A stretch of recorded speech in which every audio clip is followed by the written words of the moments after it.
Olá, tudo bem? Sou eu, Paulo Alexandre, da cidade de Macaé. A gente vai falar tudo sobre as Olimpíadas, pelo menos as medalhistas brasileiros. Parabéns a todos. Muito bacana ver o esporte brasileiro evoluindo. Vamos falar também da seleção brasileira nas Olimpíadas, que já estão definidas semifinalistas. E aí a gente aí vai falar da Copa do Brasil, que vai se estender durante essa semana. Aí os campeonatos brasileiros da Série A e da Série B folgam. Você conhece o Jogo Livre? Aqui a bola rola livre, leve e solta. Uma resenha semanal maravilhosa que a gente vai entregar a bolinha redonda e macia para que você comece a compreender mais o mundo do futebol, o mundo dos esportes. Começando a falar dos medalhistas. Parabéns, Rebeca Andrade, medalha de ouro e prata na ginástica artística. A menina deu um show no solo, deu um show em todos os equipamentos. Parabéns, só não ganhou 13 medalhas por muito pouco acontecimento. Você não teria mais uma medalha ainda, seria com 3. No surf, Ítalo Ferreira deu um show nas ondas, o garoto foi medalha de ouro. Lá em cima, o surf brasileiro, como o surf brasileiro evoluiu, né? Como nos campeonatos mundiais, é um outro time, outro tempo, e o surf muito bem. O tênis me surpreendeu muito, a Laura e a Luísa Stephanie deram um show e venceram um jogo improvável, já estavam perdendo o jogo, conseguiram, foi muito bonito o que as paulistas fizeram, medalha de bronze, e contra tudo e contra todos, elas nem sabiam que iam para as Olimpíadas, foram avisadas em cima da hora e deram um show. Parabéns às duas meninas paulistas. No skate, a Raíssa Leal, prata no skate street, a menina deu um show, é uma simpatia, é um comportamento, inclusive ela falou que não quer ninguém esperando ela por causa de aglomeração, é uma pessoa com uma consciência já acima da média da tua idade. Parabéns, ela deu um show, é time grande, uma menina novinha, mas é time grande. Então parabéns a Raíssa Leal. Tem mais ainda os medalhistas, tem o Kelvin, prata no skate street, também fez bonito, o skate também surpreendeu, aliás, os dois esportes que estrearam, né, na Olimpíadas 20/21, o skate e o surf. E os dois, o Brasil conseguiu trazer premiação. Na natação, o Fernando, bronze na natação. E aí a gente tem que falar do nosso macaense, o Bruno Fratos, que bronze na natação, ficou muito bem na fita. A gente vai falar mais detalhe, porque esse é um macaense, a gente precisa de falar dele. No judô ainda teve a Mayra Aguiar, bronze no judô, parabéns, Mayra.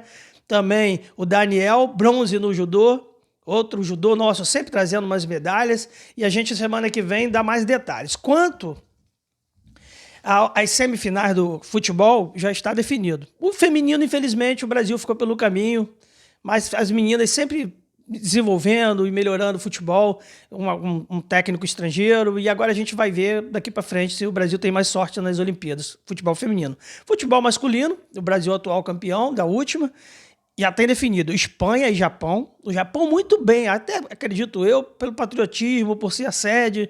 O japonês está pontuando bastante em medalhas. Então, Espanha e Japão já definido uma semifinal. E a outra, Brasil e México. Na semana que vem, a gente dá os resultados de como ficou. Então, a seleção brasileira encara os mexicanos, enquanto os donos da casa enfrentam a Espanha. O México é um time muito competente. Inclusive, já eliminou o Brasil em outras Olimpíadas e já foi até campeão, e o Brasil vice.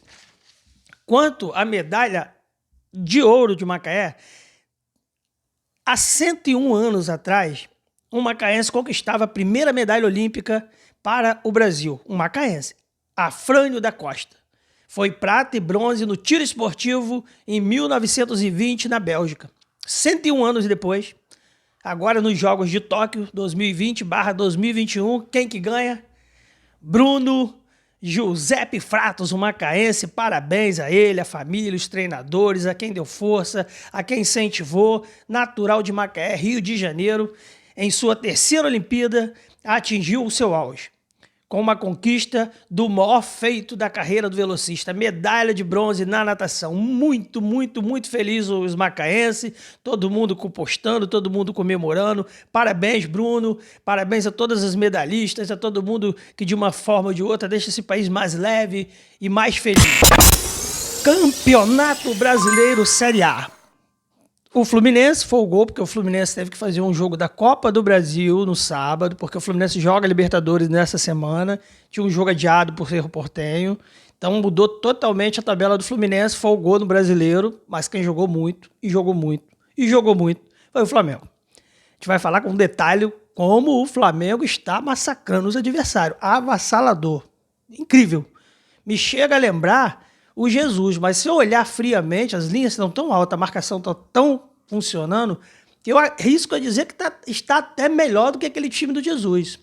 A rodada São Paulo 0-0 no Palmeiras, com clássico, Internacional 0-0 com Cuiabá, Bragantino 1-0 no delicado Grêmio. O Grêmio deve sentir uma falta do Renato Gaúcho, ele deve ter um arrependimento, o Grêmio já não vai ter chance de títulos. Com a 14ª rodada, a coisa vai ficando realmente muito longe. Corinthians perdeu para o Flamengo, 3-1, a gente vai falar sobre esse detalhe desse jogo. Atlético Mineiro 2-0 no Atlético Paranaense, fazendo boa campanha. Chapecoense perdeu para o Santos em casa, 1-0 Santos. Chapecoense, outro time que está muito mal na competição. O Sport Recife ganhou o Bahia em Salvador, 1-0 Sport. Atlético Goianiense e América Mineiro, 1-1. Ceará 3-1 no Fortaleza. Então, aqui me chama a atenção que eu acho que os 3 times vão lutar pelo título. Palmeiras, Atlético Mineiro e o Flamengo. Obviamente, o Flamengo tem 2 jogos a menos, vai levar muita vantagem. Porque o time do Flamengo tá empoderado, tá demais, tá impressionante. Palmeiras é o líder com 32 pontos. Atlético Mineiro, o vice-líder com 31 pontos. Terceiro, Fortaleza com 27 pontos. Depois vem o Bragantino também com 27 pontos.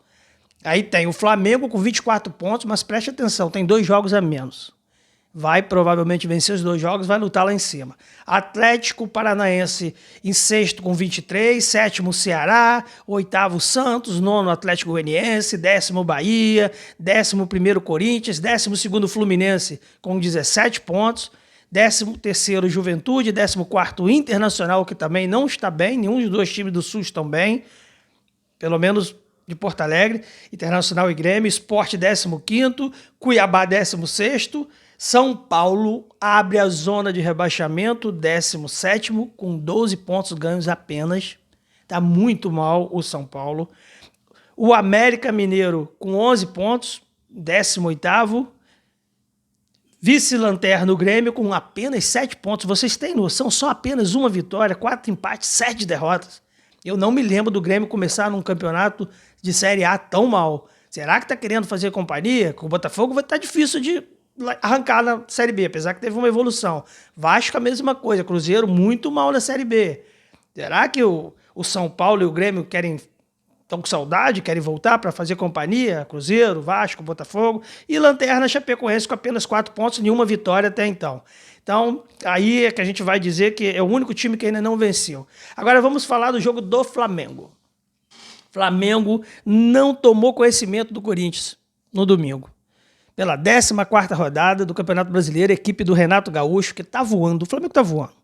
Ele deve ter motivado esses jogadores, deve ter enchido a bola. O Renato, ele sabe conversar, ele sabe chamar o jogador para si, ele tem um bom vestiário, ele é motivacional, ele sabe, é boleiro. E ele, muitas das vezes, aquele jogador experiente do Flamengo, Bruno Henrique, Gabigol, ele deve deixar à vontade, faz teu jogo. Vão ter ideias coletivas, mas faz seu jogo. E vamos adiantar a linha. A linha do Flamengo está muito adiantada. A marcação alta, ela às vezes tem que ter muito preparo, porque ela cansa. Mas ela impede que o time saia com tranquilidade a bola. E ao tentar sair, quando é desarmado, fica perto, próximo da área. E ontem foi o que aconteceu, principalmente no primeiro tempo. Eu contei, poderia ter sido 6, 7 gols no primeiro tempo. O jogo poderia ter terminado 10, 12, se todas as bolas entrassem. O Flamengo ainda tem um defeito que está perdendo muitos gols. Paulo, você vai reclamar porque o time venceu de 3-0, está perdendo gols? Porque uma hora uma bola não entra e aí vai fazer falta. Tem que fazer os gols que são criados. Bruno Henrique perdeu um gol incrível dentro do gol e furou a bola não pegou no braço. Mas é um jogadoraço, são jogadores que às vezes tá na conta de poder perder gols. Então, com o resultado, o rubro-negro chegou a 8 jogos consecutivos de invencibilidade contra o clube do Parque São Jorge e se colocou pertinho no G4 no Brasileiro, essa é a verdade. Os visitantes abriram o placar logo aos 6 minutos de partida com um gol de Everton Ribeiro, que tá voltando àquela forma dele, bateu um pombo sem asa, a bola ainda beijou a trave, beijou a trave e foi fazer borbulhas de amor com a rede. Aos 39 minutos, Gustavo Henrique ampliou de cabeça após cobrança de escanteio de Arrascaeta, cabeceou como quis, sozinho nas costas do marcador. 4 minutos depois foi a vez de Bruno Henrique aproveitar o cruzamento de Gabigol e cabecear para a rede. Cuca legal, também sabe cabecear. No segundo tempo, o Vitinho diminuiu para o Corinthians. Então, o Flamengo realmente está me surpreendendo. Todo mundo jogando muito bem. Teve bolas na trave ainda, que poderia ser... Ou seja, no final, ficou barato para o Corinthians. Poderia ter sido, como eu te falei, uma histórica. E o Flamengo vai fazer vítimas desse campeonato se continuar nessa pegada. Marcação alta, correria, inversões de posições na frente. Tem hora que Bruno Henrique cai pela esquerda e ele é muito rápido. Tem hora que Gabigol faz a triangulação. Todo mundo voltando a jogar bem, que o time cresce. Todo mundo vai crescendo junto, todo mundo vai se animando. Então o Diego Alves está bem, Isla está bem. Depois entrou o Mateuzinho. Léo Pereira, a zaga ali com Gustavo Henrique. Arão está na posição dele. Parou com aquela maluquice de colocar Arão de zagueiro. Arão não tinha DNA de zagueiro. Agora não, o Arão já está... Tanto que o Arão roubou uma bola do primeiro gol. Olha, veja como é que a marcação alta. O Arão é um bom marcador, é bom passador, sabe fazer as beiradas de área para fazer o pivô e às vezes, ou então triangulação para ele ser o elemento surpresa nas laterais da área e fazer o cruzamento certinho. Então, tudo bem. Gabigol fazendo gols como sempre, Bruno Henrique maravilhoso, até Vitinho cresceu. Então, todo mundo vai crescendo nessa onda do Renato Gaúcho, que, olha, me surpreende positivamente o Flamengo. A gente sabe que é uma máquina de time, é um time que tem plano A, tem plano B, tem vários jogadores, mas não estava rodando dessa maneira como está, ajeitadinho. O time comprou a proposta do Renato Gaúcho e vai longe nesse campeonato, vai longe na Copa do Brasil e vai longe na Libertadores. Não se surpreenda se o Flamengo ganhar os 3 títulos. Ou pode espetar um por aí e ficar pelo caminho. Porque também mata-mata, a gente sabe que o imponderável entra em campo. Às vezes o time joga muito, perde os gols, um contra-ataque, a bola pune, um 0-0 vai para os pênaltis. Mata-mata é uma outra história. Então, essa é a notícia da Série A do Campeonato Brasileiro. Campeonato Brasileiro Série B. E o Glorioso jogou o clássico contra o Vascão da Colina, deu Botafogo.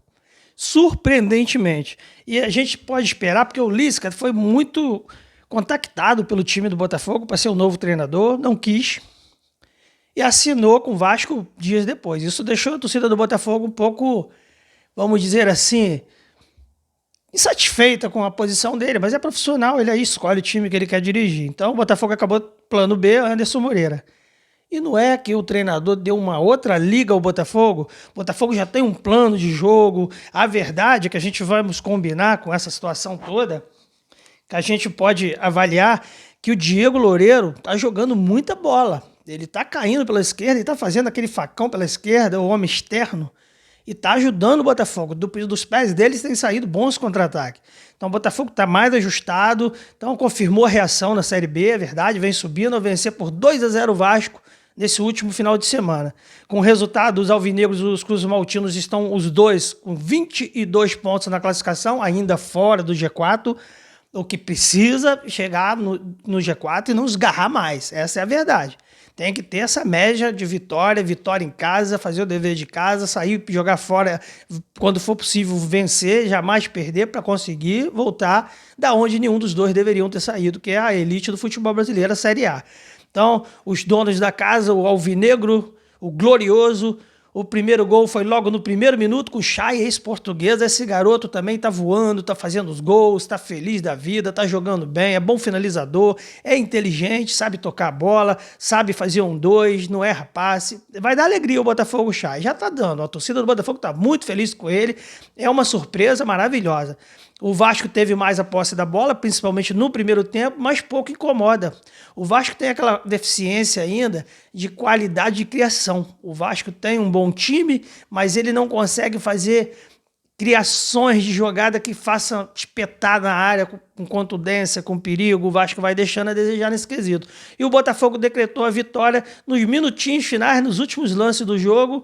com o Diego Gonçalves, que entrou diante do goleiro e deu um tapinha na bola. Ela foi fazer borbulhas, chamou um contra-ataque rápido, era uma falta pro Vasco, a bola bateu na barreira, sobrou, o Varley ali pelo lado deu uma jogada acrobática, ele tentou de cabeça, depois ele deu meio de um voleio para trás, a bola foi achando até que chegou na frente para Diego Gonçalves, de um lançamento espetadinho, ele entrou afunilando ali na meia-lua e decretou os números finais. A torcida do Botafogo muito feliz com as vitórias que vão acontecendo em sequência, e é o que se espera dos dois times, tanto o Botafogo quanto o Vasco, e não digo mais, até do Cruzeiro, que está patinando lá embaixo. É uma pena. Então aí o Náutico é o líder da competição com 30 pontos, Coritiba é o segundo com 28, em terceiro Goiás com 26 pontos, Avaí é o quarto com 26 pontos, CRB o quinto com 25, Brusque o sexto com 23, Sampaio Correia o sétimo com 23, Guarani o oitavo com 23, e aí o Botafogo em nono lugar. Não é lugar para o Botafogo estar em Série B em nono lugar, com apenas 22 pontos, mas tem crescido. As últimas vitórias são importantes, 3 logo em sequência. O Vasco também, ali com 22 pontos, em décimo lugar, perde nos critérios. Depois vem o Operário, 11º, Remo lá do Pará, 12º, 13º o CSA, Vila Nova o 14º, Vitória muito mal, me surpreende negativamente, 15º, Ponte Preta 16º, e aí abre a zona de que desceria para a Série C. Vocês imaginaram o Cruzeiro na Série C? Ano passado o Filipão salvou o Cruzeiro, ele estava nessa mesma época das rodadas, ali por 15ª, 14ª na zona. E esse ano me parece que está pior ainda, o time está sem identidade, está sem nenhuma condição de reação, perde uns jogos que a gente não acredita. Então o Cruzeiro, o Londrina abre a zona de rebaixamento com 13 pontos, Cruzeiro em 18º com 13 pontos, Brasil de Pelotas em 19º com 12 pontos e em último, 20º lugar, Confiança, que de confiança não deve ter nada, 10 pontos apenas. Então essa é só a notícia da Série B, o Botafogo, enfim, fez a sua torcida ficar muito feliz, o glorioso alvinegro. E a torcida do Vasco precisa realmente incentivar o time. É uma pena ainda não ter público nos estádios, mas em breve essas coisas vão melhorar. E eu acredito que daqui para o final do ano vai começar mais ou menos a liberar, todo mundo vai se vacinando. Tomem a vacina, primeira dose, segunda dose, álcool, máscara, e a gente vai sair dessa. Já agora, o nosso assunto é Copa do Brasil. Aí eu vou falar do Fluminense, que jogou o final de semana, porque o Fluminense não deu chance para o azar, precisava reverter o resultado contra o Criciúma, que havia perdido, e venceu por 3-0, um jogo fácil, teve na mão o tempo todo, foi no Maracanã, o último duelo pelas oitavas de final, já o Fluminense já classificado, né? Os donos da casa, os tricolores da Laranjeira, começaram com tudo, abriram logo o placar com o Manuel jogou bem, depois acabou se perdendo, foi expulso, chutou bola para longe, o juizão botou ele pro chuveiro mais cedo, né? Não é mais ficha limpa com amarelo, aí ele faz um chute para fora, o juiz não quis saber. Segundo amarelo, vermelhou, chuveirinho mais cedo. No começo da etapa final, o Fluminense acabou decretando a vitória e a classificação com os gols de Gabriel Teixeira e Luiz Henrique. Inclusive o gol do Luiz Henrique foi um gol bonito, que o Fred foi penetrando dentro da área, e ele aí achou o Luiz Henrique, que passou do lado dele, ele deu um toquinho, o Luiz Henrique fuzilou em diagonal, a bola foi lá no barbante. O Luiz Henrique tem feito muitos gols assim pela beirada do campo, ele é muito veloz. O ataque do Fluminense é veloz, não é um ataque que, quando encaixa, e tem a experiência dos lançadores, que é o Nenê, que sabe tocar uma bola, o próprio Fred, que além de goleador é inteligente, sabe fazer muito bem o pivô. Então, isso porque os cariocas terão pela frente o Cerro Porteño, do Paraguai, porque é um jogo que, lembra, o filho do Arce, quando faleceu, esse jogo foi adiado. Então, um jogo ficou para trás, aí demorou e aí todo mundo jogou menos o Fluminense. Então o Fluminense teve que adiantar o jogo da Copa do Brasil para poder jogar no Maracanã essa semana contra o Cerro Porteño. Na semana que vem a gente fala tudo o que aconteceu nesse jogo da Libertadores. Agora a tabela da Copa do Brasil, vejam vocês. Durante a semana vai se desenvolver, a gente troca o chip, Copa do Brasil. São Paulo venceu o Vasco no primeiro jogo, Vasco joga em São Januário. Semana que vem a gente fala como que foi, mas a vantagem é grande para o São Paulo, reverter 2-0 com o São Paulo. E entenda que Copa do Brasil é um torneio muito democrático. Muitos times que não teriam condições de estar bem em campeonato de ponto corrido, na Copa do Brasil aprontam surpresa. Se você olhar a relação dos jogos, você vai ver que realmente tem verdade no que eu estou te falando. O Criciúma mesmo é um desses casos. O Criciúma é da Série C do Campeonato Brasileiro. Deu trabalho, gol o Fluminense em casa, mas aí acabou não resistindo no Maracanã, 3-0, o Fluminense classificado. Vitória, perdeu pro Grêmio de 3-0 em casa. Veja como é o mata-mata, como que é o imponderável. O Grêmio tá mal demais no Campeonato Brasileiro, não vence de ninguém, jogando mal em casa, jogando mal fora. Mas na Copa do Brasil se motivou, é um time copeiro, venceu 3-0 Vitória. Depois o Grêmio joga com Vitória em casa, eu acredito que vai dar Grêmio, ampla chance de dar Grêmio. Fortaleza venceu o CRB 2-1, agora joga na casa do CRB, vamos apontar. O Flamengo esse já está classificado, porque fez aquela goleada histórica de 6-0 no ABC, sopa de letrinha, foi um gol para cada letra. E aí, 6-0 o Flamengo, o ABC não vai reverter. O Flamengo, inclusive, vai com o time misto lá para Renato Gaúcho testar variações, porque não dá para reverter. Eu acredito que seria praticamente de 0-1000, 2 pontos.